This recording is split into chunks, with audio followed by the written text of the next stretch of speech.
প্রিয় ভাই ও আপুরা, গত ভিডিও ক্লাসে আমরা রসায়নের পরিচিতি এবং রসায়নের হালকা পাতলা কিছু ইতিহাস নিয়ে আলোচনা করে এসেছিলাম এবং সবশেষে আমরা রসায়নের সংজ্ঞাটা নিয়ে একটু আলোচনা করেছিলাম।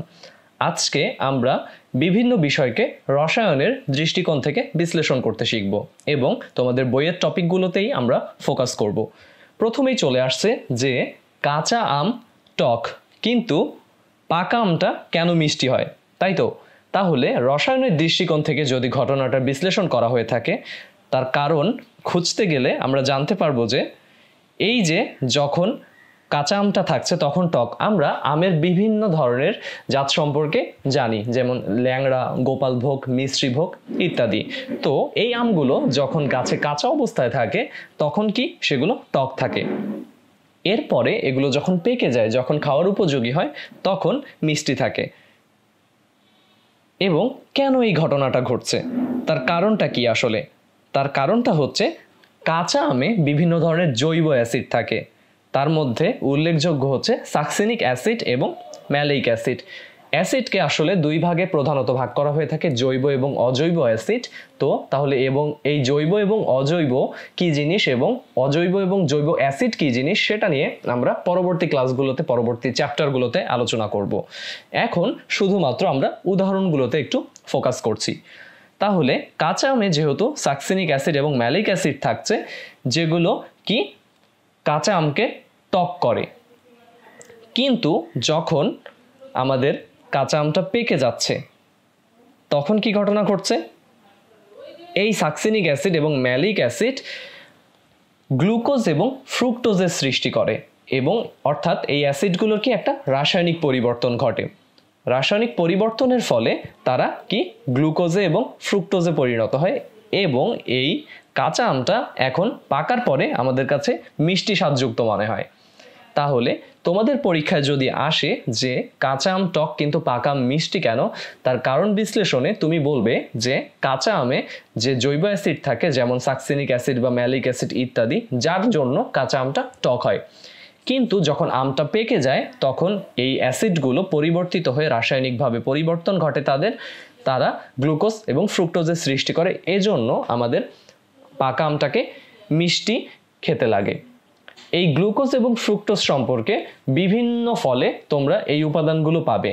এই গ্লুকোজ আমরা কিন্তু বাইরে থেকে যেই চিনিযুক্ত, যেই চিনি ছাড়া বা বিভিন্ন ধরনের অ্যাডিটিভ সুগার সহ যে গ্লুকোজগুলো কিনে পানিতে এনে গুলে খাই, ওখানে রাসায়নিকভাবে কিছুটা পরিবর্তন করা হয়ে থাকে এবং সেগুলো হচ্ছে বাণিজ্যিক গ্লুকোজ। ওকে, আমরা দোকানে যেগুলো কিনতে পাই। কিন্তু গ্লুকোজ হচ্ছে এক ধরনের শর্করা, অর্থাৎ আমরা যে সকল রুটি বা ভাত অথবা আলু, যে শর্করা জাতীয় খাদ্যগুলো খাই, এগুলো আমাদের শরীরের যে কোষগুলো আছে তারা কিন্তু এই ভাতকে ভাত হিসেবে বা রুটিকে রুটি হিসেবে গ্রহণ করে না। তারা এই খাদ্যগুলোকে, এই জটিল খাদ্যগুলোকে ভেঙে ভেঙে সরল খাদ্যে পরিণত করে।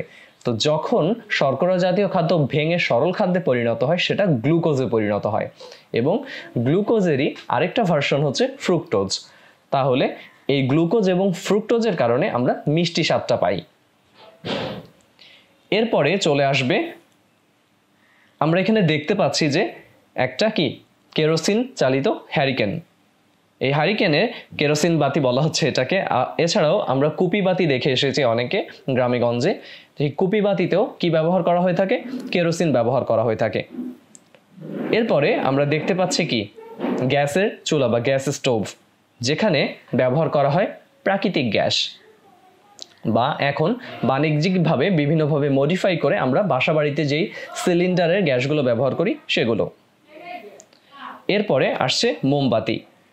তাহলে আমরা এখন কেরোসিন বা প্রাকৃতিক গ্যাস এবং মোমবাতির দহন মানে হচ্ছে জ্বালানো বা পোড়ানো, সেটা কিভাবে ঘটে সেটাকে রসায়নের দৃষ্টিকোণে ব্যাখ্যা করতে শিখব। তাহলে এই যে আমরা কেরোসিন বা প্রাকৃতিক গ্যাস বা মোম এগুলো নিয়ে কথা বলছি, এগুলোর মূল উপাদানটা হচ্ছে হাইড্রোকার্বন। হাইড্রোকার্বন কি? হাইড্রোকার্বন হচ্ছে কার্বন আর হাইড্রোজেনের যৌগ, অর্থাৎ কার্বন এবং হাইড্রোজেনের সমন্বয়ে যে যৌগটা গঠিত হয় তাকে হাইড্রোকার্বন বলা হয়। যখন এই হাইড্রোকার্বনগুলোর দহন ঘটে, অর্থাৎ যখন এই হাইড্রোকার্বনগুলোকে জ্বালানো বা পোড়ানো হয়, সেটা কি করে? বাতাসের অক্সিজেনের সাথে বিক্রিয়া করে। তার মানে কোনো একটা কিছুর দহন বললেই তোমাকে মাথায় রাখতে হবে যে আমি অক্সিজেনের উপস্থিতিতে সেটাকে জ্বালাচ্ছি বা পোড়াচ্ছি।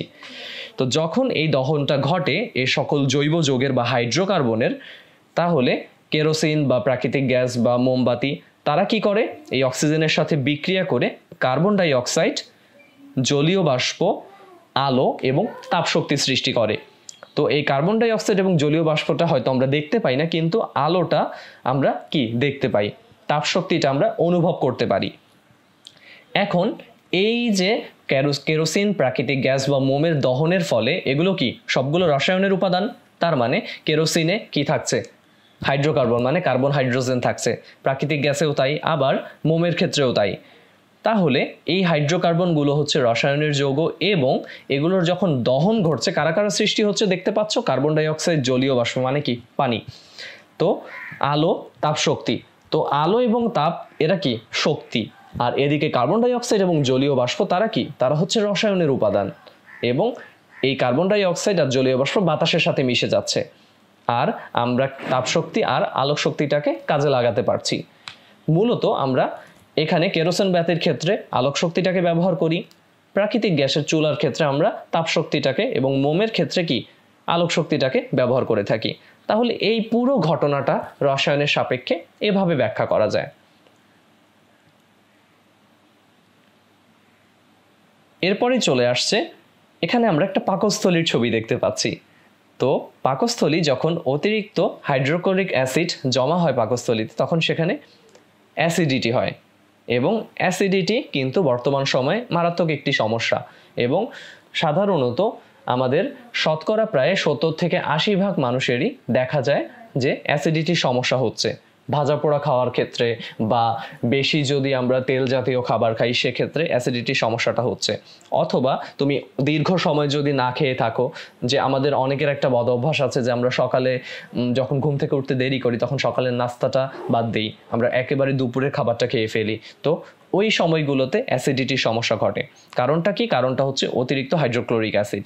এবং আমরা এটাকে দূর করতে পারি কিভাবে, অ্যান্টাসিড সিরাপের মাধ্যমে বা অ্যান্টাসিড জাতীয় ঔষধ ট্যাবলেটগুলোর মাধ্যমে। কি ঘটনাটা ঘটে আমরা দেখে নিই। পাকস্থলীতে যখন অতিরিক্ত হাইড্রোক্লোরিক অ্যাসিড জমা হচ্ছে তখন পেটে অ্যাসিডিটির সমস্যা হচ্ছে বা জ্বালাপোড়া করছে। অ্যান্টাসিড যখন খাচ্ছি আমরা, অ্যান্টাসিড কি, অ্যান্টাসিড হচ্ছে অ্যান্টাসিড ট্যাবলেট হিসেবেও তুমি খেতে পারো, চুষে চুষে খেতে হয়, আবার কখনো কখনো পানিতে দিলে সেটা গলে যাচ্ছে, তারপরে নেড়ে তুমি সেটাকে খেয়ে ফেলো। আবার আরেকভাবে আমরা অ্যান্টাসিডকে পাই, সেটা হচ্ছে অ্যান্টাসিড সিরাপ হিসেবে।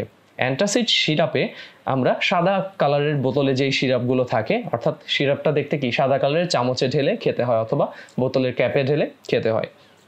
এই অ্যান্টাসিডে উপাদান হিসেবে থাকে অ্যালুমিনিয়াম হাইড্রোক্সাইড এবং ম্যাগনেসিয়াম হাইড্রোক্সাইড। এদের সংকেতটার সাথে তোমাদের একটু পরিচয় করিয়ে দিই। অ্যালুমিনিয়াম হাইড্রোক্সাইডের সংকেতটা হচ্ছে এটা, আর ম্যাগনেসিয়াম হাইড্রোক্সাইড হচ্ছে এটা। অনেকের মনে প্রশ্ন জাগতে পারে যে ভাইয়া অ্যালুমিনিয়াম হাইড্রোক্সাইডের এখানে 3 কেন আর ম্যাগনেসিয়াম হাইড্রোক্সাইডের এখানে 2 কেন? এটা আসলে যথাক্রমে অ্যালুমিনিয়াম এবং ম্যাগনেসিয়ামের যোজনীর উপরে নির্ভর করে। তো এই যোজনী সংক্রান্ত পড়াশোনাগুলো যেহেতু আমাদের চ্যাপ্টার 3, 4 বা পরবর্তী চ্যাপ্টারগুলোতে আছে, তখন আমরা এগুলো নিয়ে বিস্তারিত আলোচনা করব। ঠিক আছে, তাহলে অ্যালুমিনিয়াম হাইড্রোক্সাইড এবং ম্যাগনেসিয়াম হাইড্রোক্সাইড অ্যান্টাসিডে থাকার কারণে তারা কি করে, তারা অ্যাসিডকে প্রশমিত করে। আর যখন অ্যাসিডকে প্রশমিত করে ফেলছে, আসলে 2 জায়গায় এটা থাকার দরকার নেই, এক জায়গায় রাখি, যৌগগুলো অ্যাসিডকে প্রশমিত করছে। এবং তাহলে আমাদের পাকস্থলী খাদ্য পরিপাকের জন্য যে হাইড্রোক্লোরিক অ্যাসিডটা নিঃসরণ করে পাকস্থলীর প্রাচীর থেকে, সেটার অতিরিক্ত যখন হয়ে যাচ্ছে তখনই কি এই অ্যাসিডিটিটা হচ্ছে, তাই তো? আর এই অ্যান্টাসিডটা গিয়ে সেই অ্যাসিডটাকে প্রশমিত করে ফেলছে এবং আমরা স্বস্তি পাচ্ছি, তার মানে আর কোনো জ্বালাপোড়া নেই, নো পেইন।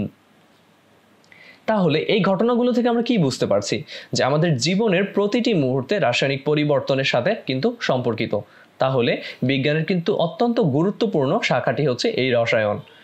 এবং খেয়াল করে দেখো যে শুধুমাত্র এই অ্যান্টাসিড সিরাপ বা পাকস্থলীর হাইড্রোক্লোরিক অ্যাসিড নয়, বরং এর আগে আমরা দেখলাম কাঁচা পাকা আমের ঘটনাটা অথবা বিভিন্ন হাইড্রোকার্বনের দহনের ঘটনাটা, এছাড়াও বিভিন্ন ঘটনা রয়েছে যেগুলো রসায়নের সাথে সম্পর্কিত, এবং এই ঘটনাগুলো কিন্তু তোমরা যদি একটু ভালোভাবে পর্যবেক্ষণ করো তাহলেই কিন্তু তার ব্যাখ্যাগুলো বুঝতে পারবে, বা তার কারণগুলো খুঁজতে গেলেই তুমি তার ব্যাখ্যাগুলো খুঁজে পাবে। তাহলে আজকের ভিডিও ক্লাসে আমরা বিভিন্ন বিষয় রসায়নের দৃষ্টিকোণ থেকে বিশ্লেষণ করতে শিখলাম। পরবর্তী ভিডিও ক্লাসে আমরা রসায়নের বিভিন্ন পরিধি নিয়ে আলোচনা করব, যে রসায়ন কোন কোন ক্ষেত্রে আমরা ব্যবহার করছি, এবং সেই রসায়নের ক্ষেত্রগুলোতে বা পরিধিতে আমরা শিখব যে কি কি উপাদানের ব্যবহার করছি আমরা, এবং সেখানে উৎসটা কিসে, এবং রাসায়নিক পরিবর্তনটা কিভাবে ঘটছে। তাহলে আজকের ভিডিও ক্লাসটা এই পর্যন্তই। তোমাদের জন্য একটা হোমওয়ার্ক থাকলো, সেটা হচ্ছে তোমার আশেপাশে তুমি যখন সকালে ঘুম থেকে উঠছো, বা এরপরে ব্রেকফাস্ট করছো, স্কুলে যাচ্ছ, প্রাইভেটে যাচ্ছ, বা বিভিন্নভাবে পড়াশোনা করছো, অথবা ঘুরতে যাচ্ছ বাইরে, তোমরা চারপাশে একটু ভালোভাবে পর্যবেক্ষণ করবে এবং খেয়াল করবে যে তোমাদের আশেপাশে রসায়নের কি কি উপাদান রয়েছে, এবং সেই উপাদানগুলোর ব্যাখ্যাগুলো খোঁজার চেষ্টা করবে।